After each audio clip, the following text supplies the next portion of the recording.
தமிழ்நாட்டில் drugs sales அதிகமா போய்கிட்டே இருக்கு. 60,000 கோடி ரூபாய் டாஸ்மாக் சேல்ஸ் இருக்கலாம், ஆனால் ட்ரக்ஸோட சேல்ஸ் பாத்தீங்கன்னா அளவுக்கு அதிகமா போயிட்டு இருக்கா. அந்த ட்ரக்ஸ் எடுத்தவங்க மெயின் பிரச்சனையே பெண்களை வந்து. அப்ப முதலமைச்சர் கேட்டா முதலமைச்சர் சொல்றாரு, ஒன்றிய பாஜக அரசு இல்லாம கடல் வழியை நம்ம நிப்பாட்ட முடியாது, கடல் வழியா தான் வந்து ட்ரக்ஸ் சேல்ஸ் பண்றாங்க.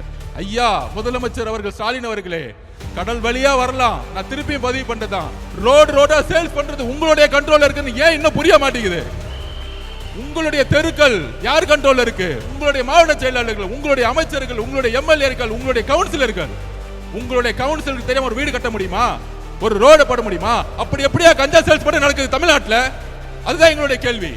உங்களுக்கு தெரியாம கஞ்சா சேல்ஸ் நடக்குன்னு சொன்னா தவறு. திமுகவுடைய அமைச்சர்கள், திமுகவுடைய எம்எல்ஏக்கள், திமுகவுடைய கவுன்சிலர்கள் யாருக்கும் தெரியாம தமிழ்நாட்டில் கஞ்சா சேல்ஸ் நடக்கிறது இல்ல. இதுதான் உண்மை. ஒரு இன்ஸ்பெக்டருக்கு தெரியாம கஞ்சா சேல்ஸ் பண்ண முடியாது, ஒரு எஸ்ஐக்கு தெரியாம கஞ்சா சேல்ஸ் பண்ண முடியாது, ஒரு கான்ஸ்டபிள் தெரியாம ஒரு கஞ்சா சேல்ஸ் பண்ண முடியாது. அப்ப இதுக்கெல்லாம் யார் பொறுப்பு? முதலமைச்சரா இருக்கக்கூடிய ஸ்டாலின் சார், நீங்கள் தான் பொறுப்பு. பெண்களுடைய பாதுகாப்புக்கு நீங்கள் தான் பொறுப்பு.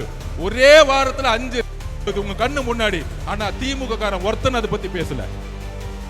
அக்கா கனிமொழி அக்கா பேசல, திமுக அமைச்சர்கள் பேசல, திமுக கவுன்சிலர்கள் பேசல. திசை திருப்புறது. ஏன் திசை திருப்பணும்? யாரு பேசுறா? எங்க அண்ணன் இங்க தலைவர் மட்டும்தான் இங்க பேசிட்டு இருக்காரு.